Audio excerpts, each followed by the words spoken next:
about the best I've ever done was the most fun was wait, wait, don't tell me. Oh, With really? and then, yeah, that's a fun one. That's a good one. Okay. So What'd you like about it? anyway, oh, it's just quirky. It's a lot of fun, and it's they're going after things that regular political interviews don't go after. So Yeah. that was good. I know that when Jonathan and I think about fun, we don't think about going to a secluded island separate from human civilization on our own and living off of crabs and spearfishing. How did that become part of What's your wrong with life? And you? yeah, and what's fun about that? As far as I can remember, I grew up on a dry, dusty ranch in Snowflake, Arizona, and I just wanted water. I wanted something that wasn't a dry, dusty ranch. So I used to love to read about, you know, sailing and ocean adventures. I read the book Dove when I was a kid, that some 16-year-old kid, which I was at the time, did this first circumnavigation around the world just on his own, single-handed, on a boat, and I just was captivated. But then beyond that, I really like to read sailing adventures gone bad. Yeah, that was kind of my favorite genre, It's and a I big just wondered, genre. yeah, there is tons out there. Hamilton's Adventure, the Endurance, or I mean, there are a million, and I've read a lot of them. But I just always wondered, if I were marooned on a deserted island, could I survive?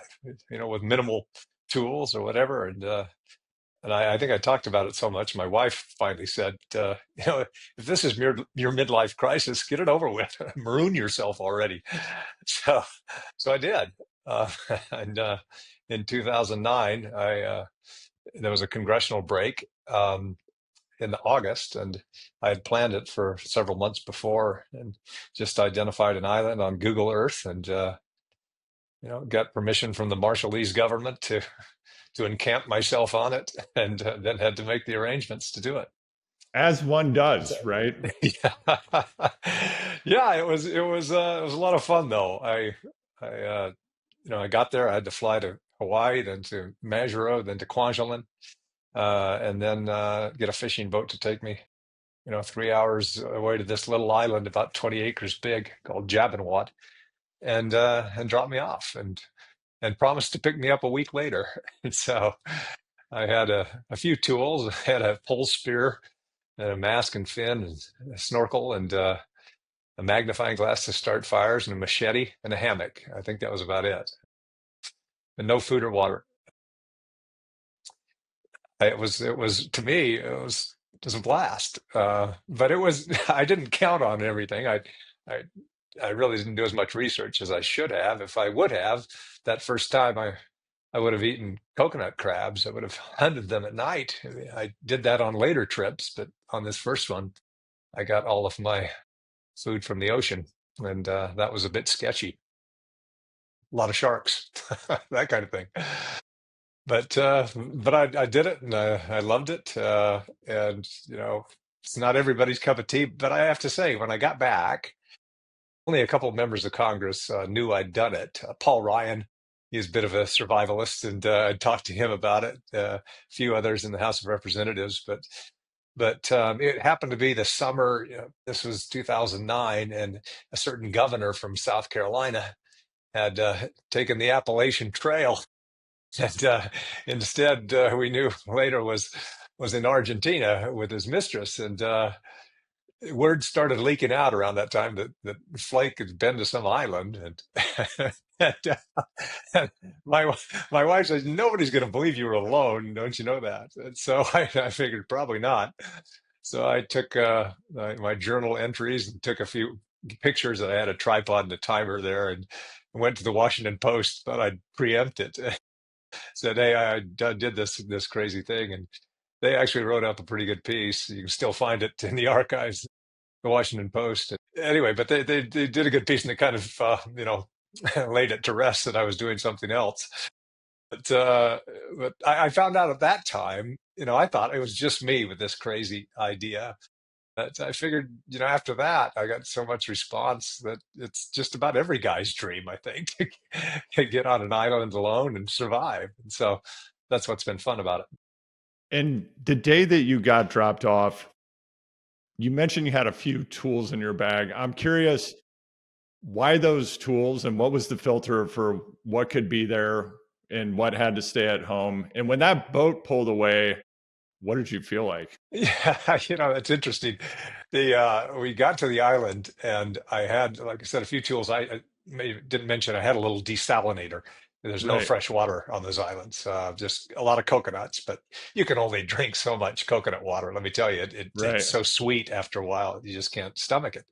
So I had those things, and I put them in a little ice chest, and we were kind of floating it to the island. The Marshallese the people were there, but then this was right near late afternoon, and there were some sharks right around the boat, and they wouldn't get in with me to to get my stuff to shore, but I was anxious to get the thing started, so I just jumped in and pulled the stuff to shore, then gave them back their ice chest, and they pulled away, and I really didn't. I thought, now I'm here. This is what I've been waiting for.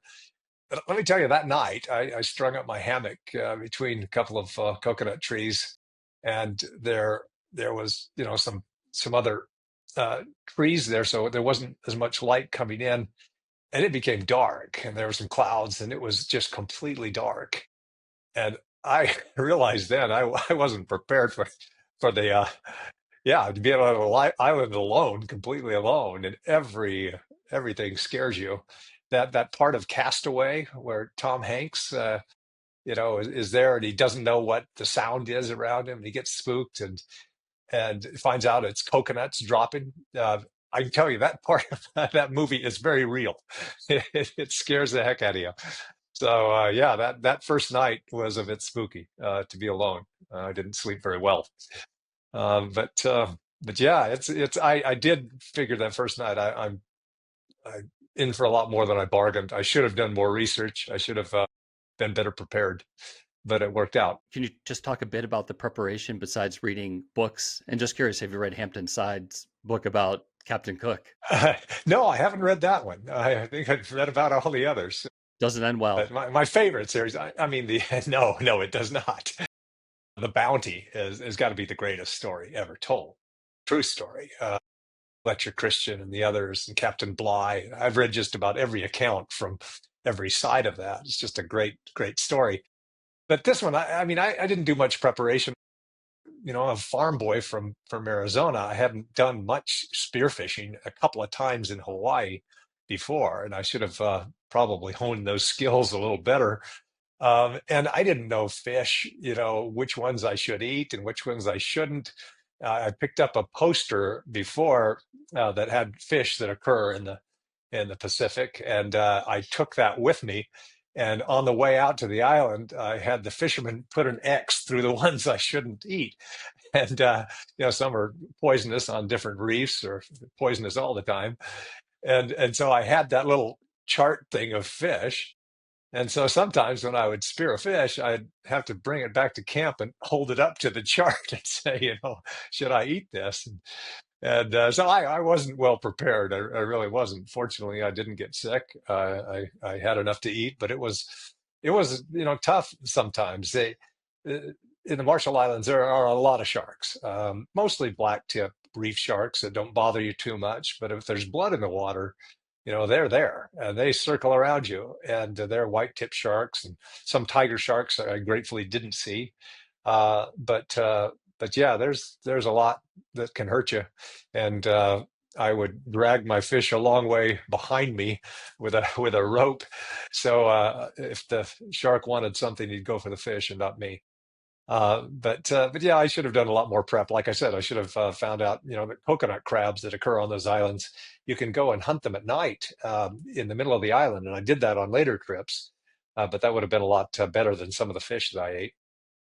And I have to imagine for people who are in a highly public role such as yourself, I mean, you have been your entire professional life, the demands on your time and the amount of time you're spending interacting with other people, attending to their needs, being available to communicate, being on call is every waking moment. And then suddenly you're on this island, it's just you and your thoughts. What was the experience like to just have solitude? Well, that was good, but it's overrated. After a while, you just want some companionship. Yeah, I mean, people ask, why did you really do this? Were you looking to discover yourself? I said, no, not really. I was afraid I'd be disappointed. I'm a pretty shallow guy, I guess. Didn't want to think deep thoughts. I just wanted to survive and just thought it would be fun. So it wasn't looking for any deep spiritual meaning necessarily, but you kind of get that when you're there. One thing that got me by the end of the week, one lesson I took away is, I would I witnessed, seven of the most beautiful sunsets in the world. And it had some experiences that were just really cool, spearing a fish, getting to shore before the sharks circle around or whatever else. And then I look around, there's nobody to share it with. You're all alone. And it's there's that old poem, "No man is an island." I guess it's true. You miss human companionship. And I when I wrote about it later, I in that Washington Post piece, I wrote about, when I was about midweek, I got a little lonely, and before I got to the island, I should mention one other thing, survival tool, if you will, that I took is the folks at the military base said, well, if we have to come rescue you, you need this Sharpie pen. Protocol is if you have to apply a tourniquet, if a shark bites off your leg or whatever, you write a T on your forehead. Then when we come, if they come, I don't know how they would come, but they'd know that you'd applied a tourniquet. I thought, I've got, four limbs. How hard can it be? But I took the Sharpie pen. And about midweek, I got a little lonely, and there were these hermit crabs that would endlessly wander through my camp. And I just wondered if it was the same ones doing laps or if it was a whole different one at the same time. So I picked one up and wrote number one on his shell and put him down, and then number two later and put him down. And, by the end of the week, I had 126 numbered friends. I still remember 72 very well, and 44, and some of them were favorites. So yeah, you get lonely when you're alone like that. My heart goes out to, real castaways who do this because they're forced to. Constituents of another sort.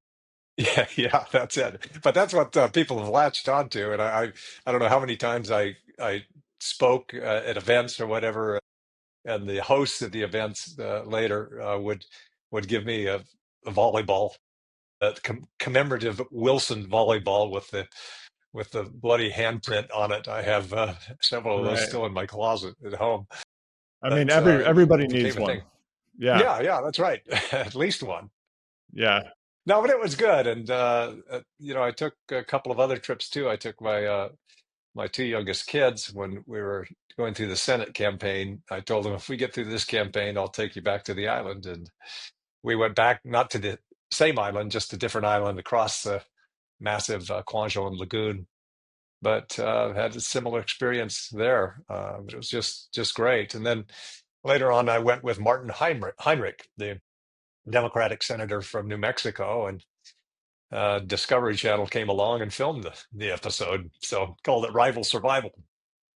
It was pretty awful television, frankly, because they it's best those naked and afraid shows and whatnot. They want people to fight, and it's a lot better if there's contention. And Martin and I, we were friendly, and we liked each other, and we had fun that way. And they kind of wanted us to fight a little more, I think. What was it like to do that with the television production crew there versus your other adventures? Yeah, it changes it quite a Yeah. bit. It was tough though. The only thing we had were each of us had a swim mask, so we could see the sharks as they circled us. And we had, let's see, we both of us thought, hey, we don't need a fire starter because he in New Mexico and me in Arizona, we could light a fire with any two sticks or you get a 2-liter Coke bottle, which there are bottles on every island in the world now, thousands of them, and you could just use it as a magnifying glass. So we were very adept in our own backyards at starting fires. And so we got to the island and we didn't have a fire starter, and we failed miserably all week to start a fire, all smoke and no embers. And it was rather embarrassing for both of us, but meant we ate raw fish.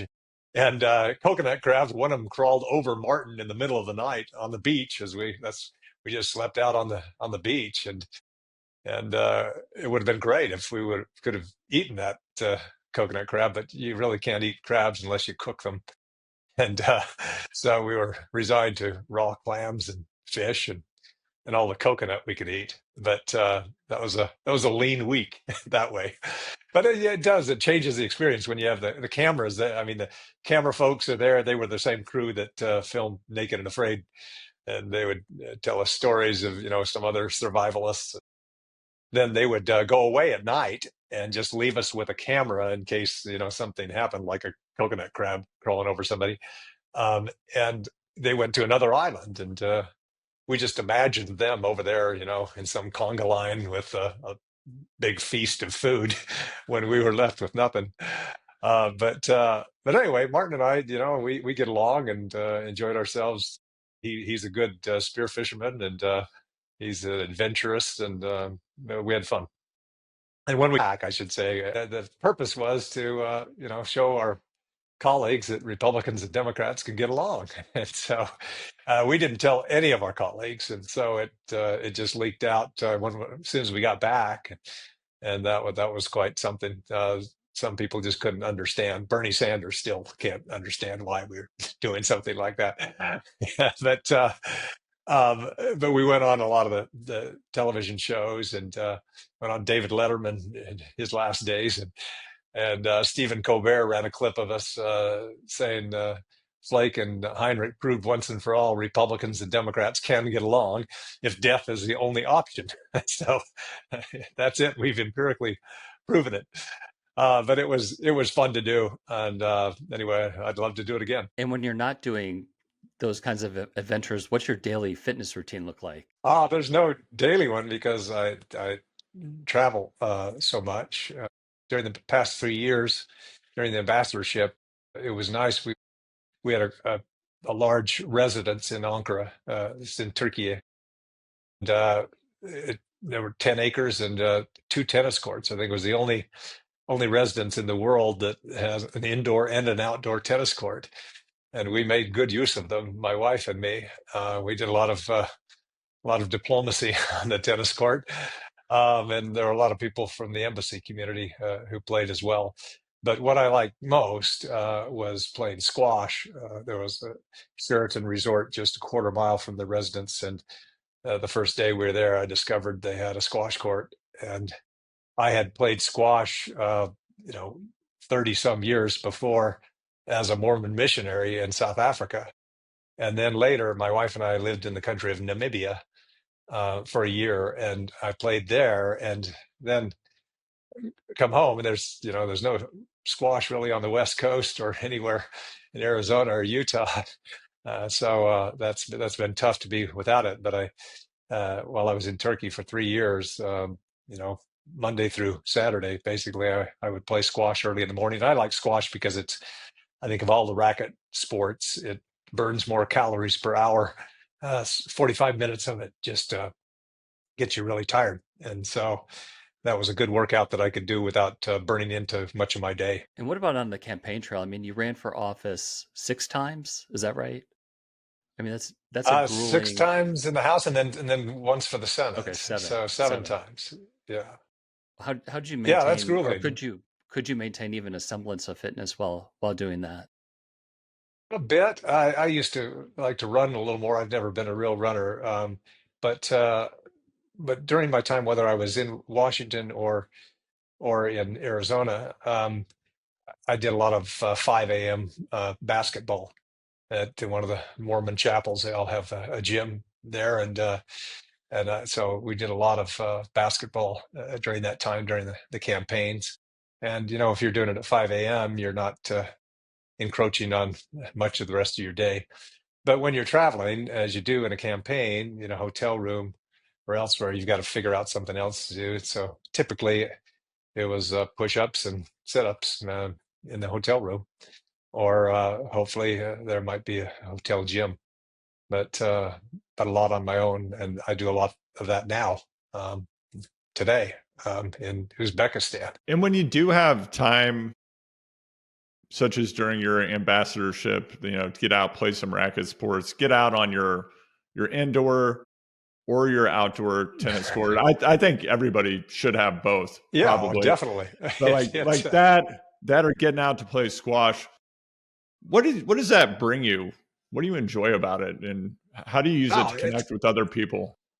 The older you get, the more you know you have to force yourself to really exercise. And the nice thing about racket sports is you're playing somebody else, and it forces you to move. And it was very competitive. There were some people at the embassy, that I would play every day, or some of the other ambassadors as well. Some from the European countries that play more squash. With them, it's a real game. When you're playing your embassy staff and you're the ambassador, you never know if you're really beating them or not. And I was I was in Turkey earlier this week, and I went back and played the same staff member I used to play all the time, and he whipped me the first time we got out there. And I thought, did I ever really beat him, or was he letting me? So anyway, I would threaten any of them that they would be the control officer for a particular high maintenance member of Congress who would come through on a Codell. And so that would usually get them to lose the game pretty fast. So you have to be careful about are you really that good or not? But I enjoy racket sports like that because it forces you to move, and I'm competitive, and so that's what I like.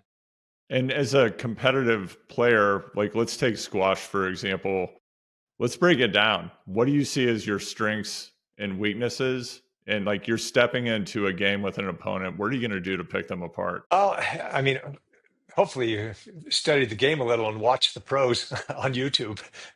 All the Egyptians and Pakistanis, they seem to be the best at it, and you just hit to the backhand, hit to the backhand.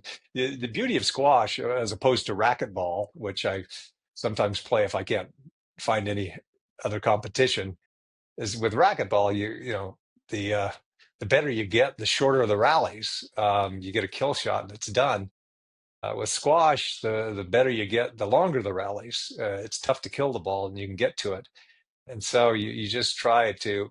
I mean, the key is to get in the center of the court, and so you can get to anything. And so every shot you hit, you try to make that shot so you can get to the center of the court for the next one, for the return. And so that's the key to that game. And when you were in the Senate, there's a court in the Dirksen building, right? Did you play on that? And who did you have, Yeah, like a yeah. partner, or did you I play did. I staff? mean, in the Senate, no, they're the partners. There are some good players. Tom Udall, who retired the same time I did, and was ambassador to New Zealand, is a very good player. The one I played most was Charlie Dent. Charlie Dent, he and I were in the house together, and while we were in the house, there's a game. We had a lot of basketball games in the house. We used to have really good games every day at 4 o'clock. We just have it in our schedules, all of us, as gym caucus. And the nice thing about the house gym is no staff can come in there ever. And so you're really alone. And so at 4 o'clock, we had good games. Mike Oxley, member from Ohio years ago, he used to kind of organize these games. And he was also the manager for our baseball team for years as well. But we had really good games at 4 o'clock, and we tried to convince a lot of committee chairmen not to schedule committee hearings during that time, and had no floor votes, so we could play some basketball. But that was good. But there was a game. It's called one wall paddleball, and it plays more like squash than racquetball. You use a paddle and a racquetball, and Charlie and I, and then Bob Dold, not Bob Dole, but Bob Dold, another one from Chicago. The three of us would play each other and keep a tally on the whiteboard down there. And so virtually all of our colleagues knew, who was up for the week and who was down. And so that was a lot of fun. Were there any trash talkers? Oh yeah. Let's Oh yeah. name some names. Like what went down? What went down? Come on. No, no, I'm not gonna.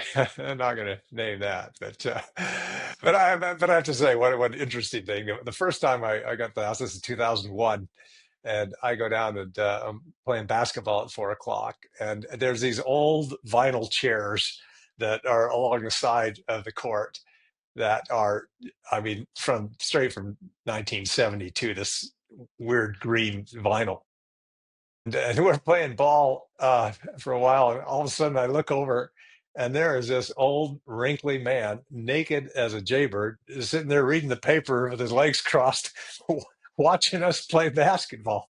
I thought, what old Elks Lodge is this? It was just the weirdest thing, and nobody else seemed, upset by it. But I thought, this is a different place. But I won't say who that was, but he was there for quite a few years. Just reading the paper the entire Just time. re- just reading reading the paper, just buck catching up. naked there. Yeah. I feel like every gym has one. Well, the old house gym did. I don't know if Yeah. it's the same now, but then later I used the Senate gym when I was over there, and that's a little different. There's no big court or anything to play, but you had the same thing. Chuck Schumer's there on the treadmill or a stationary bike on his phone, reading and so or talking to constituents or whomever else, and you have the same people doing the same thing every day. Did you have a workout When you were buddy? Well, like I said, in the house, certainly it was people that I played basketball with, or those who have played, one wall paddleball, Charlie Dent, Bob Dold, and others. So yeah, it was the same people. Paul Ryan is a big workout guy, and he got Tony Horton to come in and work us out a few times. And hold yeah. on. Let's hit pause on that. So Tony, for people who may not be, I mean, Tony Horton to me, cultural icon, right up there with Billy Blanks, Taibo boxing. But Tony Horton, of course, the creator of P90X. Anybody who doesn't know, if you're somebody who's into CrossFit or High Rocks, before there was all of that, if you were super turbo, you were doing P90X, you had all the DVDs and you were getting down. So they bring in Tony Horton. What's the setup? Does he have you guys like lined up with equipment? Like what went down?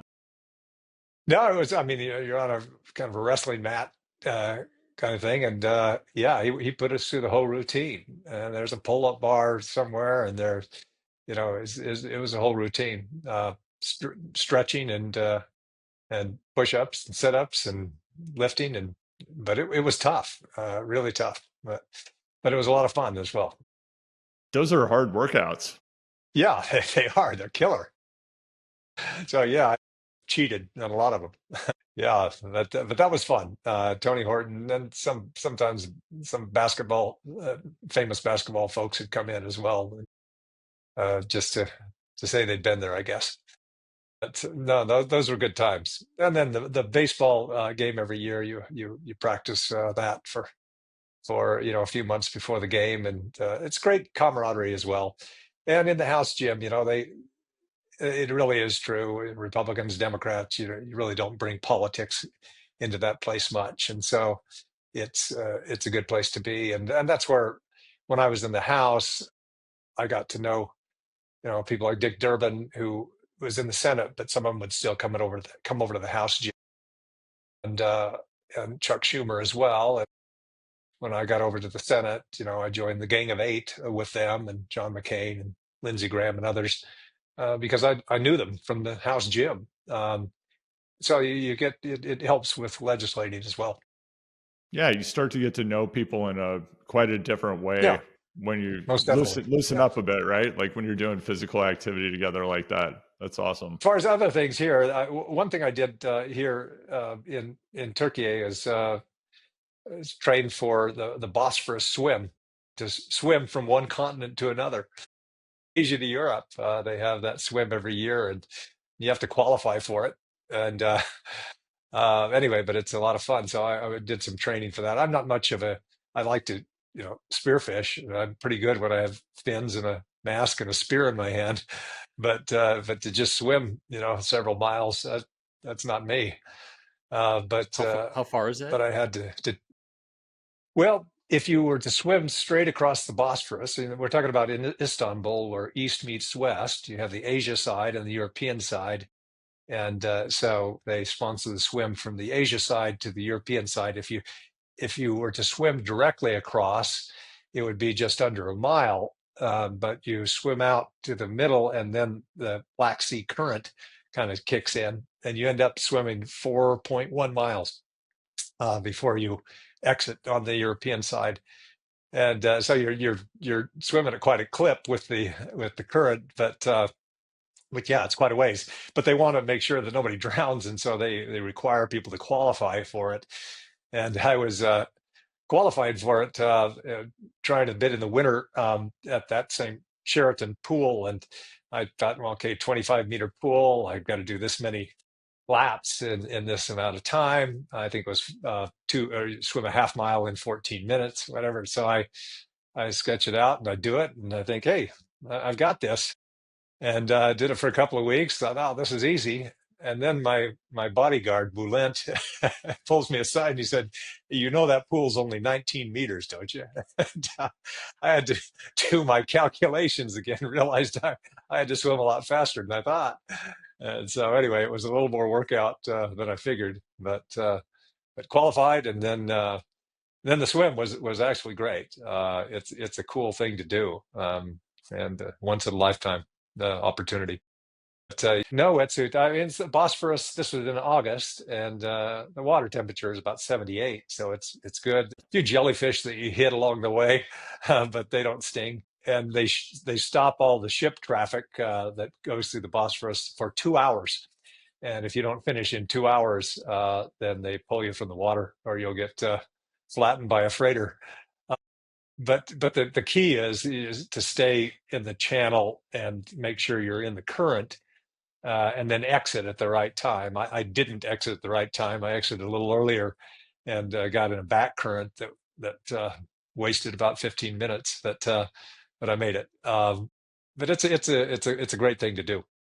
And other than just getting in a pool and starting to swim with this idea of, I have to hit this standard this time for this distance to qualify, and then I'm going to do it. Did you seek out any instruction? Did you have a training program or a coach, or just get in there and do it? There were a couple of other ambassadors. The Dutch ambassador was more of a swimmer than I was, and so he actually came over and used our pool a few times. So I got some advice from him. He'd done not similar swims. There's nothing similar to that, but yeah, he offered some advice, and I got it from a few others in our embassy community that had done this swim. So yeah, you want to get advice on that one. Yeah, the last thing you want to do, because you know press in Turkey and others are aware that the ambassador is going to swim it. The last thing you want to do is not finish it. So that would be intensely embarrassing. Um, there are a lot of people who didn't finish. They get off to the side and get in a back current, and then just kind of have to tap out. But it was a good swim. Yeah, definitely. And when you look ahead, you seem to have these big adventures that you kind of set your sights on and you go out and do them, which a lot of people don't do. So it's awesome that you're doing that. And it sounds like it's brought a lot of connection with lots of different kinds of people into your life. It's scratch the itch for adventure, and you've found the answer to some questions that you've had since you were a kid. So as you look ahead, like, what have you not done that you'd like to explore? Like, what's on the roadmap? People are saying, well, why don't you do some other survival, like on a mountain or in a forest or something? I say, no, not a chance. That's too tough. I want to be on a beach somewhere. But anyway, it's a different kind of difficult, I guess. But I don't want to be any cold weather anything. That story of Shackleton and several other uh, you know uh, polar expeditions that I've read about. I want none of that. But I would like to do another survival trip or two in the Pacific. What I'd really like to do, a friend and I, we're kind of planning a little sailing trip. I'm not a real sailor. I pretend to be one, but like from Australia, just across the East Timor Sea to Borneo or around there, that would be a blast. And just spearfish as you go and survive that way.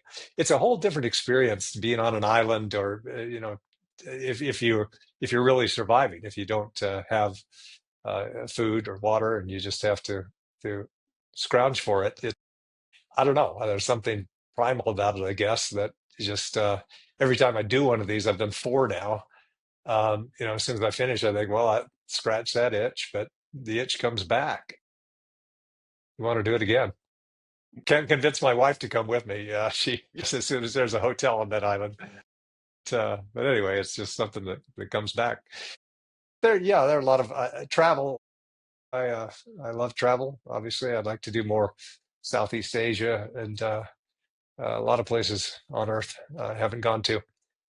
Africa, I've lived about 3 years in Southern Africa, and I'd like to do more of the stories of Stanley and Livingston and others are just fascinating. So that's a little more dangerous, but anyway, I'd like to do more of that.